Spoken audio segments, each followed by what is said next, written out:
जय हिंद दोस्तों, कैसे हैं आप सभी। आशा करता हूं बहुत ही अच्छे होंगे। यह जो वीडियो है आपके लिए बहुत ही खास होने वाली है। दोस्तों, साइंस का यह प्रैक्टिस सेट आपकी तैयारी को और मजबूत करने वाला है। इस वीडियो में ऐसे महत्वपूर्ण क्वेश्चंस हैं जो परीक्षा में बार बार पूछे जाते हैं। अगर साइंस में अच्छे नंबर चाहिए तो वीडियो को पूरा जरूर देखना। चलिए बिना देर के शुरू करते हैं आज का धमाकेदार साइंस प्रैक्टिस सेट। देखते हैं पहला क्वेश्चन क्या पूछा है। जो भी क्वेश्चन है इंपॉर्टेंट और सिलेक्टेड क्वेश्चन है। पहला क्वेश्चन जो पूछा है वह पूछा है मानव शरीर की सबसे बड़ी मांसपेशी कौन सी है। आपसे पूछा है कि मानव शरीर की सबसे बड़ी मांसपेशी कौन सी है, बताइए राइट आंसर क्या हो जाएगा। राइट आंसर कमेंट बॉक्स में लिख दीजिए, बताइए क्या होगा राइट आंसर। राइट आंसर जो हो जाएगा वो हो जाएगा option A gluteus Maximus. Gluteus Maximus इस प्रश्न का राइट आंसर हो जाएगा। ग्लूटियस मैक्सिमस मानव शरीर की सबसे बड़ी मांसपेशी है। यह कूल्हे क्षेत्र में स्थित होती है। इसका मुख्य कार्य शरीर का संतुलन बनाए रखना और चलने दौड़ने में सहायता करना है, या बैठने से खड़े होने की क्रिया में महत्वपूर्ण भूमिका निभाती है। बाकी विकल्पों की बात करें तो सार्टोरियस जो है शरीर की सबसे लंबी मांसपेशी है। बाइसेप्स जो है हाथ की मांसपेशी है और ट्राइसेप्स जो है भुजा के पीछे स्थित मांसपेशी है। सबसे छोटी मांसपेशी कौन सी है, तो सबसे छोटी मांसपेशी जो है कान के पास होती है, स्टेपिडियस होता है। सबसे बड़ी ग्रंथि कौन सी है, यह भी ध्यान रखिएगा। सबसे बड़ी ग्रंथि जो होती है वह यकृत है, लीवर है यानी है। अब चलते हैं अगले प्रश्न की ओर, देखते हैं अगला प्रश्न क्या पूछा है आपसे। अगला प्रश्न जो पूछा है वह पूछा है पौधों में फ्लोएम किन दिशाओं में भोजन का परिवहन करता है। आपसे पूछा है कि पौधों में फ्लोएम जो है किन दिशाओं में भोजन का परिवहन करता है। तो भोजन में जो परिवहन करता है वह आपका फ्लोएम करता है। आपसे यहां पूछा एग्जामिनर ने कि किन दिशाओं में भोजन का परिवहन करता है, यह आपसे पूछा। इंपॉर्टेंट बेहद महत्वपूर्ण प्रश्न है आपके आने वाले एग्जाम के लिए। आप चाहे रेलवे ग्रुप डी, एनटीपी से किसी भी अन्य एग्जाम की तैयारी कर रहे हैं। राइट आंसर जो हो जाएगा वो हो जाएगा ऑप्शन सी, दोनों दिशाओं में। ऑप्शन सी इस प्रश्न का राइट आंसर हो जाएगा। दोनों दिशाओं में फ्लोएम पौधों में भोजन का परिवहन करता है या भोजन को पत्तियों से पौधे के अन्य भागों तक पहुंचाता है। फ्लोएम में परिवहन दोनों दिशाओं में होता है। जाइलम केवल ऊपर की दिशा में जल का परिवहन करता है। जाइलम जो है जल एवं खनिज परिवहन करता है, फ्लोएम जो है भोजन परिवहन करता है। अब चलते हैं अगले प्रश्न की ओर, देखते हैं अगला प्रश्न क्या पूछा है आपसे। अगला प्रश्न पूछा है कोशिका के किस अंग को कोशिका की रसोई कहा जाता है। आपसे पूछा है कि कोशिका के किस अंग को कोशिका की रसोई कहा जाता है, बताइए राइट आंसर क्या हो जाएगा। राइट आंसर कमेंट बॉक्स में लिख दीजिए। राइट आंसर जो हो जाएगा वो हो जाएगा ऑप्शन बी क्लोरोप्लास्ट। क्लोरोप्लास्ट इस प्रश्न का राइट आंसर हो जाएगा। क्लोरोप्लास्ट को कोशिका की रसोई कहा जाता है। यहां प्रकाश संश्लेषण की प्रक्रिया होती है। इसमें क्लोरोफिल वर्णक पाया जाता है या सूर्य के प्रकाश की सहायता से भोजन बनाता है। बाकी विकल्पों की बात करें तो माइटोकॉन्ड्रिया जो है या पावर हाउस कहलाता है। गलाजी काय जो पैकेजिंग कार्य करता है। लाइसोसोम पाचन संबंधी कार्य करता है। क्लोरोप्लास्ट केवल पादप कोशिकाओं में पाया जाता है। प्रकाश संश्लेषण से ऑक्सीजन उत्पन्न होती है। अब चलते हैं अगले प्रश्न की ओर, देखते हैं अगला प्रश्न क्या पूछा है आपसे। अगला प्रश्न जो पूछा है वह पूछा है हाइपरमेट्रोपिया यानी कि दूरदृष्टि दोष। आपसे पूछा है कि हाइपरमेट्रोपिया यानी कि दूरदृष्टि दोष में वस्तु का प्रतिबिंब रेटिना के कहां बनता है, यह आपसे पूछा है। बताइए राइट आंसर क्या हो जाएगा। राइट आंसर कमेंट बॉक्स में लिख दीजिए। तो राइट आंसर जो हो जाएगा वो हो जाएगा ऑप्शन बी रेटिना के पीछे। रेटिना के पीछे इस प्रश्न का राइट आंसर हो जाएगा। हाइपरमेट्रोपिया में व्यक्ति को पास की वस्तुएं स्पष्ट नहीं दिखाई देती। इसमें प्रतिबिंब रेटिना के पीछे बनता है। इसे दूरदृष्टि दोष कहा जाता है। इसे उत्तल लेंस द्वारा ठीक किया जाता है। दूरदृष्टि दोष जो है उत्तल लेंस द्वारा ठीक किया जाता है। रेटिना के आगे यहां मायोपिया में होता है। मायोपिया में अवतल लेंस का उपयोग होता है और हाइपरमेट्रोपिया में उत्तल लेंस का प्रयोग किया जाता है। मायोपिया माने कि निकट दृष्टि दोष और हाइपरमेट्रोपिया माने दूरदृष्टि दोष।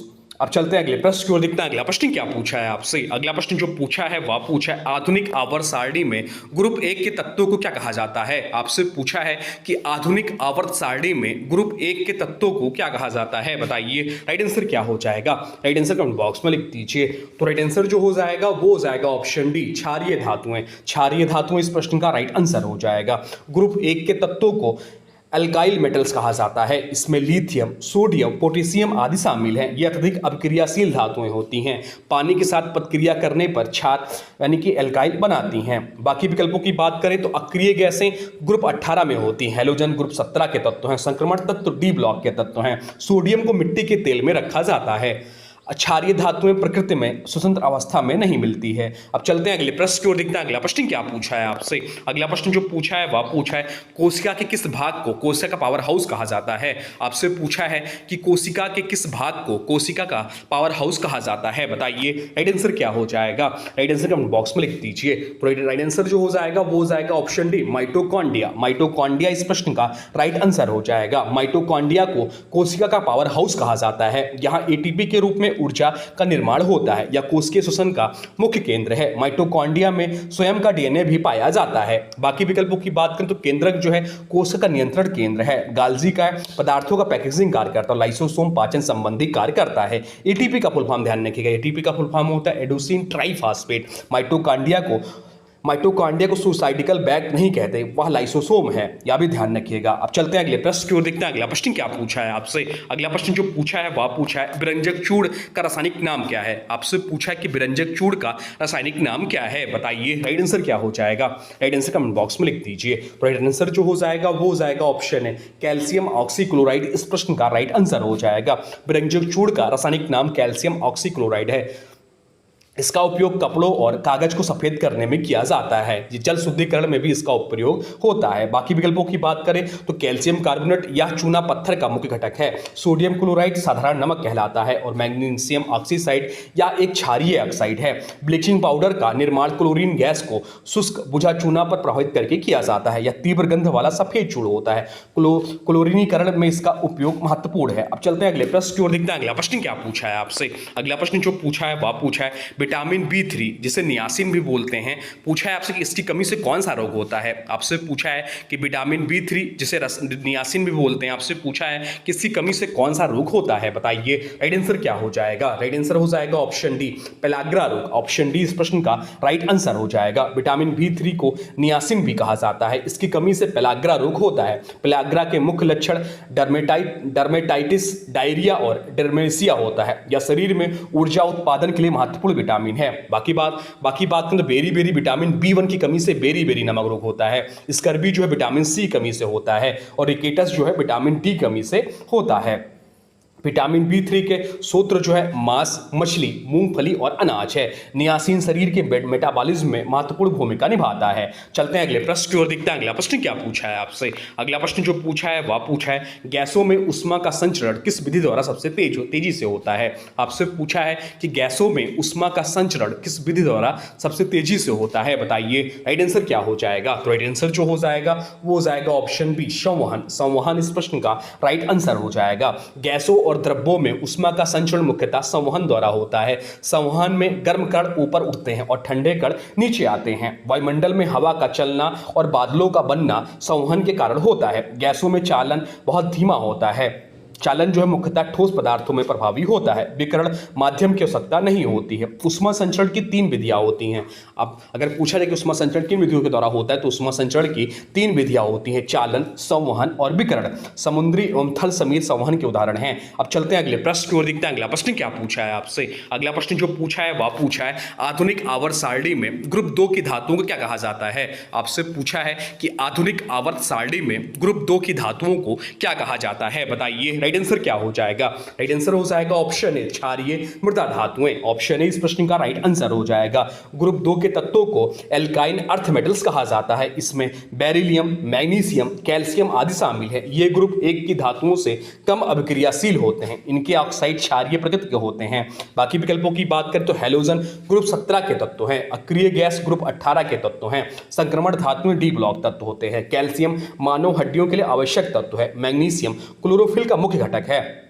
अब चलते हैं अगले प्रश्न की ओर, देखते हैं अगला प्रश्न क्या। प्रश्न जो पूछा है वह पूछा है विटामिन B6 जिसे pyridoxine की विटामिन B6 जैसा रासायनिक नाम pyridoxine होता है। आपसे पूछा है कि इसकी कमी से शरीर में कौन सा मुख्य विकार हो सकता है, बताइए राइट आंसर क्या हो जाएगा। राइट आंसर कमेंट बॉक्स में लिख दीजिए। तो राइट आंसर जो हो जाएगा वो हो जाएगा ऑप्शन बी, एनीमिया या मिर्गी के दौरे। ऑप्शन बी इस प्रश्न का राइट आंसर हो जाएगा। विटामिन B6 का रासायनिक नाम pyridoxine है। इसकी कमी से एनीमिया, त्वचा रोग, एनीमिया थैलेसीमिया यानी कि त्वचा रोग और मिर्गी जैसे दौरे हो सकते हैं। या प्रोटीन चयापचय में महत्वपूर्ण भूमिका निभाता है। बाकी विकल्पों की बात करें तो रतौंधी विटामिन ए की कमी से होता है, मसूड़ों से खून आना विटामिन सी की कमी से होता है और घेंगा आयोडीन की कमी से होता है।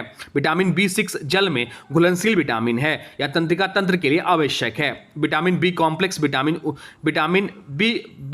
विटामिन ऊर्जा उत्पादन में सहायक होते हैं। अब चलते हैं अगले प्रश्न को देखते हैं। अगला प्रश्न क्या पूछा है आपसे? अगला प्रश्न पूछा एड्रिनल ग्रंथि से निकलने वाले हार्मोन को क्या कहा जाता है? आपसे पूछा है कि एड्रिनल ग्रंथि से निकलने वाले हार्मोन को क्या कहा जाता है? बताइए राइट आंसर क्या हो जाएगा। आपसे पूछा कि एड्रिनल ग्रंथि से निकलने वाले हार्मोन क्या कहा जाता है? राइट आंसर हो जाएगा ऑप्शन ए, फाइट और फ्लाइट हार्मोन कहलाता है। एड्रिनल ग्रंथि से एड्रेनालिन हार्मोन निकलता है, इसे फाइट और फ्लाइट हार्मोन कहा जाता है।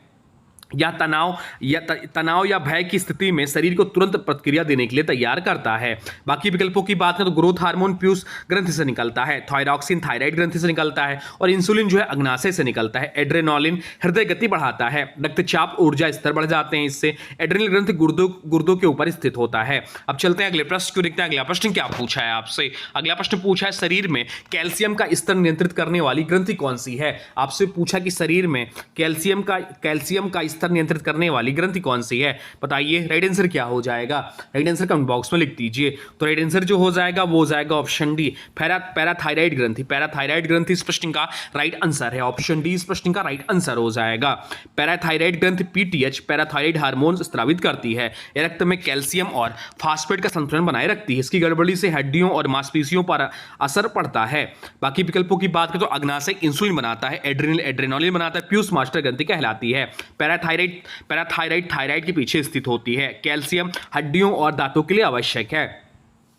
अब चलते हैं अगले प्रश्न क्यों देखते हैं। अगला प्रश्न क्या पूछा है आपसे? अगला प्रश्न जो पूछा है वह पूछा है मानव शरीर की सबसे छोटी मांसपेशी स्टेपेडियस कहाँ स्थित होता है? आपसे पूछा है कि मानव शरीर की सबसे छोटी मांसपेशी स्टेपेडियस कहाँ स्थित होती है। बताइए राइट आंसर क्या हो जाएगा। राइट आंसर हो जाएगा ऑप्शन ए, कान के मध्य भाग में। ऑप्शन ए इस प्रश्न का राइट आंसर हो जाएगा। स्टेपेडियस मानव शरीर की सबसे छोटी मांसपेशी है या मध्य कान में स्थित होती है या तेज ध्वनि से कान की रक्षा करने में मदद करती है। स्पेडियस की लंबाई लगभग 1 मिमी होती है या स्टेप्स अस्थि से जुड़ी रहती है। अब चलते हैं अगले प्रश्न को देखते हैं। अगला प्रश्न क्या पूछा है आपसे? अगला प्रश्न जो पूछा है वह पूछा है पौधों में फ्लोएम भोजन ले जाता है। पौधों में जो है फ्लोएम जो होता है भोजन ले जाता है। पौधों में वाष्पोसर्जन मुख्य रूप से पत्तियों के किस भाग में होता है, यह आपसे पूछा है। आपसे पूछा कि पौधों में वाष्पोसर्जन मुख्य रूप से पत्तियों के किस भाग में होता है। बताइए राइट आंसर क्या हो जाएगा। तो राइट आंसर जो हो जाएगा वो हो जाएगा ऑप्शन बी, स्टोमेटा में यानी कि रंध्रों से। स्टोमेटा से यानी कि रंध्रों से। वाष्पोसर्जन वह प्रक्रिया है जिसमें पौधे जलवाष्प बाहर निकालते हैं या मुख्य रूप से पत्तियों के रंध्रों द्वारा होता है। इसमें पौधों में जल और खनिजों का परिवहन आसान होता है। रंध्र गैसों के आदान प्रदान में भी सहायक हैं। जड़ों से जल ऊपर पहुंचाने में महत्वपूर्ण है। अब चलते हैं अगले प्रश्न क्यों देखते हैं। अगला प्रश्न क्या पूछा है आपसे? अगला प्रश्न जो पूछा है वह पूछा है कपड़ा धोने के सोडा का रासायनिक नाम क्या है। आपसे पूछा है कि कपड़ा धोने का सोडा का रासायनिक नाम क्या है, वॉशिंग सोडा का रासायनिक नाम क्या है। बताइए राइट आंसर क्या हो जाएगा।